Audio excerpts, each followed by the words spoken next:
স্বাগত জানাচ্ছি খাতুনগঞ্জ থেকে মধুশীলের সাথে আছে আমি শামীম জাহিদ। তরল পেট্রোলিয়াম গ্যাস বা এলপিজির দাম নিয়ন্ত্রণে নীতিমালা চূড়ান্ত করছে মন্ত্রণালয়। সরকারের অনুমতি পেলে দ্রুত প্রজ্ঞাপন আকারে তা জারি করা হবে বলে জানিয়েছে জ্বালানি প্রতিমন্ত্রী নসরুল হামিদ। তবে নীতিমালা করে দাম নিয়ন্ত্রণে এক্ষেত্রে নেতিবাচক প্রভাব আশঙ্কা আমদানিকারকরা এবং বিপণন যারা সংশ্লিষ্ট তারা মনে করছেন। আজ আমরা আলোচনা করতে চাই এলপিজির নীতিমালা নিয়ে। এই নিয়ে কথা বলতে আমাদের সাথে স্টুডিওতে রয়েছেন জ্বালানি বিশেষজ্ঞ ডক্টর শামসুল আলম। তবে আলোচনা শুরু করার আগে দেখে নেব একটি প্রতিবেদন। দেশে তরল পেট্রোলিয়াম গ্যাস এলপিজির চাহিদা প্রায় 10 লাখ মেট্রিক টন। সরকারি বেসরকারি পর্যায়ে আমদানির পর ঘাটতি 5 লাখ মেট্রিক টনের বেশি। এদিকে অদূর ভবিষ্যতে গ্যাসের স্বল্পতার কথা ভেবে এলপিজিতে গুরুত্ব দিচ্ছে সরকার। পাশাপাশি পাইপলাইনে আবাসিক গ্যাস সংযোগ না দেয়ায় প্রতিদিনই বাড়ছে চাহিদা। বর্তমানে চাহিদা প্রায় দ্বিগুণ হয়ে গেছে। সেই তুলনায় চাহিদা অনুযায়ী কোম্পানি মাল কোনো কোম্পানি দিতে পারতেছে, কোনো কোম্পানি দিতে পারতেছে। 40 প্রতিষ্ঠানকে এলপিজি আমদানি, উৎপাদন ও বাজারজাতের লাইসেন্স দেয়া হলেও কাজ করছে 10 থেকে 12টি। নীতিমালা না থাকায় এসব বিষয়ে নিয়ন্ত্রণও ছিল না সরকারের। অবশেষে চূড়ান্ত হয়েছে নীতিমালা, আর এর আলোকে 12.5 কেজি সিলিন্ডারের দাম নেমে আসছে 800 টাকার নিচে। এটা অ্যাপ্রুভাল হয়ে আসলেই আমরা এই পলিসি অনুযায়ী প্রাইস কন্ট্রোলের দিকে চলে যাব। প্রাইসটা রেগুলেট করব মন্ত্রণালয় থেকে। এলপিজি মালিক সমিতির সাথে আমরা বসে কথা হয়েছে, তারাও এটা রাজি আছেন, তারা বলতেছেন ঠিক আছে করেন। তবে বিশেষজ্ঞদের দাবি, এনার্জি রেগুলেটরি কমিশনের মাধ্যমে জনগণকে সম্পৃক্ত করে নীতিমালা প্রণয়ন হলে দাম নেমে আসতো 500 টাকার নিচে। প্রাইসিংটা করার দায়িত্ব হচ্ছে বিআরসির, এবং সে সংক্রান্ত যত কিছু নীতিমালা, যা কিছু প্রবিধান মালাটালা সবই করার কথা বিআরসির, এবং সেখানে বিআরসিকে সম্পৃক্ত করা হয়নি। আর নীতিমালা বিনিয়োগ বান্ধব না হলে এলপিজি খাতে ক্ষতিগ্রস্তের শঙ্কা বেসরকারি উদ্যোক্তাদের। হঠাৎ করে এই ধরনের কন্ট্রোল হয়তো ইনভেস্টরদেরকে নিরুৎসাহিত করতে পারে। ব্যুরোক্রেটিক যেই ইস্যুগুলো ইদানিং আমরা লক্ষ্য করছি, সেই ব্যাপারগুলোতে আরও অনেক যত্নবান হওয়া উচিত। এলপিজি জনপ্রিয় করতে দামের পাশাপাশি সিলিন্ডারের মান নিয়ন্ত্রণেও সরকারকে কঠোর হওয়ার পরামর্শ ব্যবহারকারীদের। Ashraf Alam, independent news, Dhaka. শুরু করছি আমরা আলোচনা। ডক্টর শামসুল আলম, আপনাকে স্বাগত জানাচ্ছি অনুষ্ঠানে। কেমন আছেন আপনি? জি, আপনাদের প্রতিবেদন দেখছিলাম যেখানে বলা হচ্ছে সরকার একটি এলপিজির জন্য নীতিমালা চূড়ান্ত করেছে। এখন পুরো ফাইনাল যদি অ্যাপ্রুভাল পাওয়া যায় মন্ত্রণালয়ের কাছ থেকে, তাহলে এটা প্রজ্ঞাপনের মাধ্যমে জারি করা হবে। আমরা এক্স্যাক্টলি এখন জানি না আসলে নীতিমালা কি আছে, তবে আশা করা হচ্ছে যে নীতিমালা এমন একটা ব্যবস্থা হবে যেখানে দাম কমে যাবে। কারণ আমরা জানি এই মুহূর্তে এলপিজির দাম বাজারে কোনো নিয়ন্ত্রণ নেই, এক একটি কোম্পানি এক একভাবে নিচ্ছে। সরকারের যেসব প্রতিষ্ঠান থেকে বিক্রি হচ্ছে সেখানে একরকম দাম, বেসরকারি প্রতিষ্ঠান থেকে একরকম দাম। কিভাবে আসলে দাম কমানো যেতে পারে এবং সেই নীতিমালা কি থাকা উচিত, তবেই আসলে দামটা আসলে কমবে সাধারণ মানুষের নাগালের কাছে? এখানে আমাদের প্রথমেই যে জায়গাটা থেকে আমরা আলোচনার সূত্রপাত করতে পারি যে আমরা এখন বর্তমানে আমাদের জ্বালানি নিরাপত্তা বড় বেশি সংকটে আছে। আমাদের চাহিদা অনুযায়ী প্রাথমিক জ্বালানি সরবরাহ করতে পারছি না, যার কারণে সার উৎপাদন ব্যাহত, শিল্পখাত ব্যাহত, শিল্পখাত জ্বালানি সংকটে আছে, বিদ্যুৎ উৎপাদন ব্যাহত হচ্ছে। পর্যাপ্ত উৎপাদন ক্ষমতা থাকা সত্ত্বেও জ্বালানি সংকটের কারণে আমরা বিদ্যুৎ উৎপাদনও কাঙ্ক্ষিত পর্যায়ে করতে পারছি না, অর্থাৎ সব জায়গায় জ্বালানি সমস্যা আছে। আবার জ্বালানি যেহেতু তরল জ্বালানির উপরে অর্থাৎ তেলের উপরে নির্ভরশীলতা বাড়ার কারণে আন্তর্জাতিক বাজারের দরপতন এখানকার মূল্যহারের সমন্বয় না করার কারণে আমরা সবচেয়ে বেশি মূল্যে জ্বালানি খরচ করছি বিশ্ববাজারে, যদি অন্য দেশের সঙ্গে তুলনা করা যায়। তাহলে এরকম অবস্থায় আমরা জ্বালানি মিশ্রণে বিভিন্ন তরল জ্বালানি বলেন, এলপিজি বলেন, গ্যাস বলেন, রিনিউয়েবল এনার্জি বলেন, কয়লা বলেন, এই সমস্ত বিভিন্ন প্রকারের জ্বালানির পরিমাণ এবং অনুপাত গুণগত মিশ্রণের পরিবর্তন আনছি, অর্থাৎ জ্বালানি মিশ্রণ বহুমুখীকরণ করতে যাচ্ছি। সেই জায়গাতে এলপিজি একটি বড় ধরনের অবদান রাখতে পারে আজকের প্রেক্ষাপটে। অর্থাৎ আন্তর্জাতিক বাজার থেকে আপনি যে দামে এলপিজি আনছেন, সেই দরপতনটা যদি আপনি সমন্বয় করে মূল্যহার নির্ধারণ করেন, এই কথাটি কিন্তু আমাদের সবচেয়ে বড় বিষয়টি মাথায় রাখতে হবে। সরকার কিন্তু দরপতন সমন্বয় করেনি। আচ্ছা, আমাদের আশঙ্কার জায়গাটা এই জায়গাটা, সরকার দরপতন সমন্বয় করেনি, না করে নিজে মুনাফা করছে। তেলে আজকের খবর আছে যে তরল জ্বালানিতে সরকার 10,000 কোটি টাকা মুনাফা করতেছে। আপনার আদার দেন রাজস্ব শুল্ক ভ্যাট ছাড়াই। এবার আসেন সরকার মূল্যহার যখন নির্ধারণ করবে, সেই মূল্যহার নির্ধারণে আমদানিকৃত জ্বালানির যে আমদানি ব্যয়ে যে দরপতন হয়েছে তা সমন্বয় কিভাবে করবে। 700 টাকা 12.5 কেজি ওয়েটের সিলিন্ডারের দাম নির্ধারণ করেছে সরকার, যখন তখন অনেক বেশি দাম ছিল, যখন আপনার 120 টাকা করে যে ছিল ব্যারেল প্রতি তেলের দাম ছিল, সেই সময়কার মূল্যহার নির্ধারণের বিষয়টি আমাদের মাথায় রাখতে হবে। তো তখন এলপিজির দাম মানে সিলিন্ডার প্রতি 700 টাকা নির্ধারণ করে দিয়েছিল 2009 সালের দিকে, চিন্তা করেন।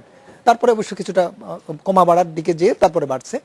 আজকে সেই মূল্যহার নির্ধারণ সরকার কোন পলিসিতে করছে সেটা একটা আশঙ্কা রয়ে গেল। আবার আপনি কিছুক্ষণ আগেই সংবাদপত্রে সংবাদ বিজ্ঞপ্তিতে দেখলেন, প্রচারে দেখলেন যে সেখানে আমি বলেছি রেফারেন্স দিয়ে যে বিআরসির আইন অনুযায়ী এই মূল্যহার নির্ধারণের এখতিয়ার, নীতিমালা বলেন যাই বলেন, সেটার এখতিয়ার হচ্ছে বিআরসি আগেও করেছে, সেটা এখনো তাদেরই করতে হবে। নীতিমালাও বিআরসিকেই করতে হবে, রেগুলেশন বিআরসিকে করতে হবে। সেই সব বিষয়টি অন্ধকারে রেখে কোনো পাবলিক কনসালটেশন হয়নি। স্টেক হোল্ডাররা কনসালটেশন করে এই সমস্ত নীতিমালাগুলো ফাইনালাইজ করবে এবং বিনিয়োগকারী এবং ভোক্তা এদের প্রত্যেকের জন্য প্রত্যেকের স্বার্থ সম্পৃক্ত করে একটা ভারসাম্য রক্ষা করে উইন উইন সিচুয়েশন আনা হবে। সেই বিষয়গুলো কিন্তু অন্ধকারে থেকে যাচ্ছে, উজ্জ্বল থেকে যাচ্ছে, সেইটা মন্ত্রণালয় থেকে করা হচ্ছে আপস্ট্রিমে কর্তৃত্ব বহির্ভূতভাবে। তাহলে এই যে জ্বালানির কথা আমি প্রথমেই বলেছিলাম যে আমাদের জ্বালানি নিরাপত্তা নিশ্চিত করার ক্ষেত্রে জ্বালানি মিশ্রণে একটা বড় উল্লেখযোগ্য ভূমিকা রাখতে পারে এলপিজি। এলপিজি শুধু রান্নাই নয়, শিল্পে অর্থাৎ ইন্ডাস্ট্রিতে ব্যবহৃত হতে পারে, বয়লারগুলো চালানোর ক্ষেত্রে গ্যাসের বিকল্প হতে পারে, ডিজেলের বিকল্প হতে পারে, শেষে ডিজেলের বিকল্প হতে পারে। তারপরে আপনার বিদ্যুৎ, ক্যাপটিভ বিদ্যুতে যেখানে আমরা প্রায় 2500 মেগাওয়াট উৎপাদনে আমরা দিয়ে যাচ্ছি, গ্যাস দিয়ে যাচ্ছি 12% 13% দিয়ে যাচ্ছে, সে গ্যাসের বিকল্প হতে পারে, সিএনজির বিকল্প হতে পারে। পরিবহনে এখনো আন্তর্জাতিক বাজারে আমরা যদি এলপিজির কথা বলি, এলপিজি দাম কেমন, বা আমরা এই সময় শুনছি যে আমরা এলএনজির কথা চিন্তা করছি, যেখানে মহেশখালীতে একটি প্ল্যান করা হচ্ছে। তাহলে আসলে কোনটা সাশ্রয়ী যদি আপনি যদি আজকে আসেন ডিজেলের কথায় আসেন, জি ডিজেল, সেই ডিজেলের সাবস্টিটিউট হিসেবে এলপিজি আসতে পারে এবং ডিজেলের থেকে কম দামে এলপিজি পাওয়া যেতে পারে। আমি আগেই বলেছি যে আন্তর্জাতিক বাজারে দরপতন সমন্বয় করে যদি আমরা এলপিজির মূল্য নির্ধারণ করি, যদিও কোনো ক্ষেত্রেই সরকার করেনি সে দরপতন সমন্বয়, এখন এই জায়গাটায় আবার যদি এই ব্যবসার সম্প্রসারণ হয়, শুধু জ্বালানি খাতে যে 2-4 লাখ সিলিন্ডার ব্যবহার হচ্ছে মাত্র, অন্য সব ক্ষেত্রে এখনো ব্যবহার হচ্ছে, খুব সীমিত আকারে পরিবহনে ব্যবহার হয়, আর কোনো জায়গায় ব্যবহার হয়নি। দরপতন সমন্বয় করে যে মার্কেটটা এক্সপানশন করে যায়, তাহলে উদ্যোক্তাদের ব্যবসা সাস্টেইনেবল হতে পারে। এটাও উদ্যোক্তাদের বুঝতে হবে। আমাদেরকে অভিজ্ঞতা নিতে হবে মোবাইল ফোন অপারেটরদের ক্ষেত্রে।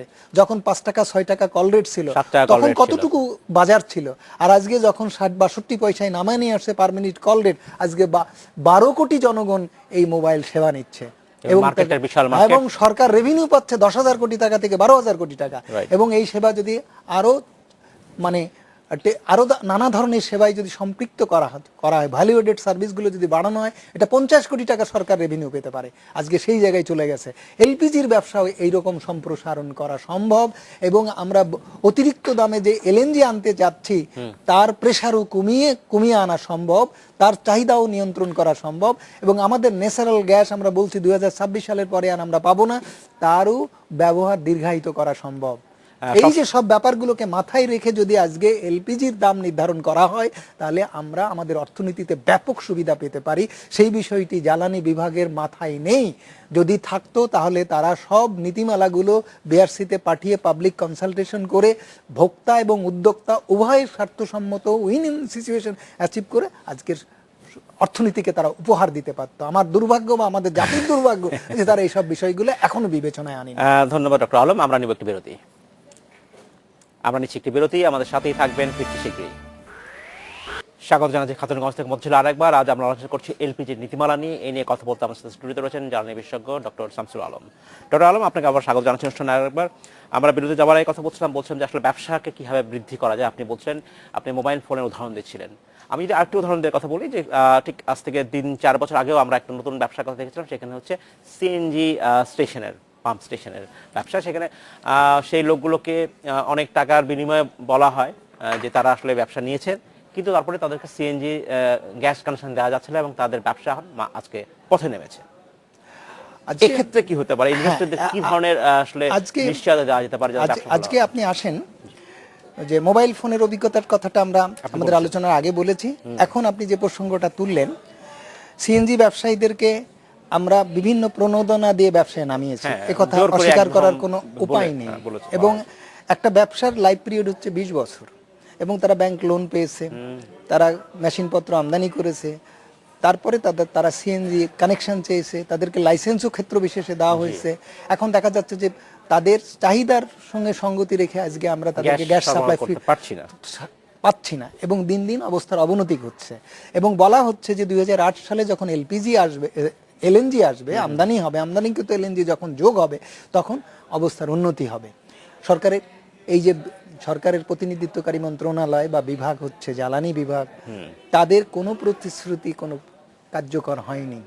আচ্ছা, আজকের প্রেক্ষাপটে তাদের এই প্রতিশ্রুতি যিনি দিচ্ছেন তিনি 2 বছর পর্যন্ত টিকবেন না।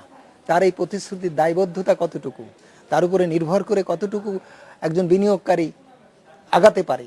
এবং সরকার যদি সেই দায়বদ্ধতার জায়গা থেকে যদি পূরণ না করতে পারে, তাহলে বিনিয়োগকারীর যে ক্ষতি হবে, সেই ক্ষতি পুষিয়ে দেওয়ার জন্য ক্ষতিপূরণের যদি আইনগত কোনো ব্যবস্থা না থাকে, এই কথায় কোনো বিনিয়োগকারী বিনিয়োগে আসবে না। কারণ এলপিজি এবং ক্যাপটিভ জেনারেটরও আমরা এই কাজ করেছি। ক্যাপটিভ হঠাৎ বিদ্যুৎ দাম বাড়ানো দেওয়া হচ্ছে। উৎপাদনে আমরা বলেছি যে আমরা বিদ্যুৎ দিতে পারছি না, আপনারা নিজেরা বিদ্যুৎ উৎপাদনে আপনারা যান, বিদ্যুৎ আপনারা ইনভেস্ট করেন, Exactly. এবং আমরা গ্যাস দিচ্ছি, এবং একটা সেখানে আমরা নির্দিষ্ট দামে, কম দামে বলা কম হয়েছিল, দামে দাম গ্যাস পরে বাড়ানো দিচ্ছি। হচ্ছে হঠাৎ করে। এবং আমরা কি করেছি, দাম বাড়িয়েছেন সে কথাটা নাই বললাম, দাম বাড়িয়েও কি আপনি তাকে গ্যাস দিতে পারছেন?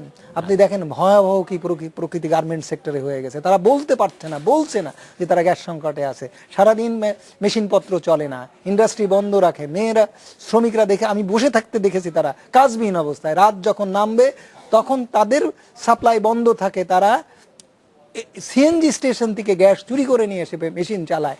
তাদের মেশিনের উৎপাদন ক্ষমতা বা উৎপাদনশীলতা কমে গেছে 50%, 40%-এ কমে গেছে। এই যে অবস্থা তৈরি হয়ে গেছে, সেইটাকে আমরা 2 বছর আগে এই কানেকশনগুলো দিলে বা এই অবস্থায় বিনিয়োগ করালে যে তারা এই পরিণতি শিকার হবে, যারা পলিসি লেভেলে কাজ করেছে, সরকারের মধ্যে যারা সিদ্ধান্ত নিয়েছে, এটা তারা বোঝেনি বা এটা তাদের বোঝার ব্যাপার ছিল না, বা না বোঝার জন্য তারা তার জন্য প্যানালাইজড হবে। এই সব ব্যাপারগুলো কিন্তু কাজ করছে না। এবং যে কারণে আজকে আমরা যে এলপিজির ব্যবসা সম্প্রসারণের কথা বলছি এবং বিকল্প জ্বালানি হিসেবে আনতে চাচ্ছি, এবং আনলে যে আমরা কি সুবিধা পেতাম সেটা আমি আগেই বলেছি, সেই সব জায়গাগুলো কিন্তু বেসরকারি খাত থেকে ইনভেস্টমেন্ট আসার ব্যাপারটি কিন্তু থেমে আছে, থমকে আছে। তারা সরকারের কোনো প্রতিশ্রুতিতে আর আস্থা পাচ্ছে না, কারণ অতীত অভিজ্ঞতা এই কথা বলে। সুতরাং আমি মনে করি যে এখনো সময় আছে, এইসব নীতিমালাগুলো বিনিয়োগ বান্ধব এবং ভোক্তা বান্ধব করা হোক, এবং সেটা করার জন্য অন্য কোনো বিকল্প উপায় নেই। এটাকে বিআরসির কর্তৃত্বে, বিআরসির নেতৃত্বে এটাকে পাবলিক কনসালটেশনে আনা হোক, এবং প্রো পিপুল করে বিনিয়োগকারীদেরকে বিনিয়োগের নিশ্চয়তা আশ্বস্ত করা হোক। ব্যবসা সম্প্রসারণ করলে প্রফিট মার্জিন কম থাকলেও ব্যবসা হবে এবং ব্যবসা টেকসই হবে। এটা বিনিয়োগকারীরাও বুঝবে, ভোক্তারাও বুঝবে। প্রায় 40টি প্রতিষ্ঠানকে এলপিজি আমদানি, উৎপাদন এবং বাজারজাতকরণ করার জন্য লাইসেন্স দেওয়া হলো, কিন্তু মাত্র এই পর্যন্ত 10টি থেকে 12টি প্রতিষ্ঠান আসলে কাজ শুরু করেছে। এটা কি সেটারই রিফ্লেকশন, প্রতিফলন কিনা যে তারা এখনো ওয়েট করছে, অপেক্ষা করছে আসলে নীতিমালা? আমি আরেকটা জিনিস বলতে চাই যে এই যে লাইসেন্স দেওয়ার ব্যাপারটি কম্পিটিটিভ হয়েছে কিনা আমার সন্দেহ আছে। কারণ এলপিজির লাইসেন্স দেওয়া, ক্যাপটিভের লাইসেন্স দেওয়া বা কানেকশন দেওয়া, এসব জায়গায় প্রচুর পরিমাণে অবৈধ বাণিজ্য হয়েছে, এবং সেই সব অবৈধ বাণিজ্যকে লক্ষ্য করে এইসব কানেকশনে এসে গ্যাস সাপ্লাই দেওয়া যাবে কি যাবে না সে বিষয়টি মাথায় রেখে নয়। আমি এলপিজির ক্ষেত্রেও সেই কালচার যে কাজ করিনি, সে বিষয়টি সরকারি সংস্থাগুলো নিশ্চিত করতে এখন পর্যন্ত পারেনি। এবং যারা ব্যবসায় এসছেন তারাও যে আগেই অদৃশ্যে অন্ধকারে পথে কিছু বিনিয়োগ করে লাইসেন্স নিয়ে আসছে কিনা সে ব্যাপারটিও সন্দেহ আছে। কারণ আজকে তারা ব্যবসায়ের জন্য কি প্রয়োজন সে কথাটি তারা বলতে পারছে না, প্রকাশ্যে এসে তারা দাবি করতে পারছে না। আজকে আপনার এই অনুষ্ঠানে আপনি একজন উদ্যোক্তাকে আনতে পারছেন না, কারণ তারা এখনো দ্বিধান্বিত, দ্বিধান্বিত। আমিও কথা বলতে গেলে তাদের সঙ্গে কথা বলতে পারছি না, তারা এখনো দ্বিধান্বিত। ওয়ে ফরওয়ার্ডটা কি আসলে? আমরা কিভাবে, আমরা যদি এলপিজিকে আপনি আমাদের জ্বালানি নিরাপত্তার জন্য একটি বড় কম্পোনেন্ট মনে করেন এলপিজিকে, তাহলে এলপিজির জনপ্রিয়তার জন্য বা এর স্টেকটা আরো বাড়ানোর জন্য কি করতে পারি আসলে আমরা? স্টেক হোল্ডারদেরকে সম্পৃক্ত করতে হবে আপনার এই আইন কানুন বিধিবিধান তৈরি করার সময়। তারা কি বলছে তাদের কথা শুনতে হবে। আর যে ভোক্তারা কিনবে তাদেরকে কেনার বিষয়টি তাদেরকে আমরা মোটেই গুরুত্ব দিচ্ছি না। যে বিআরসি দাম নির্ধারণ করবে তাকে বাইরে রেখেছে।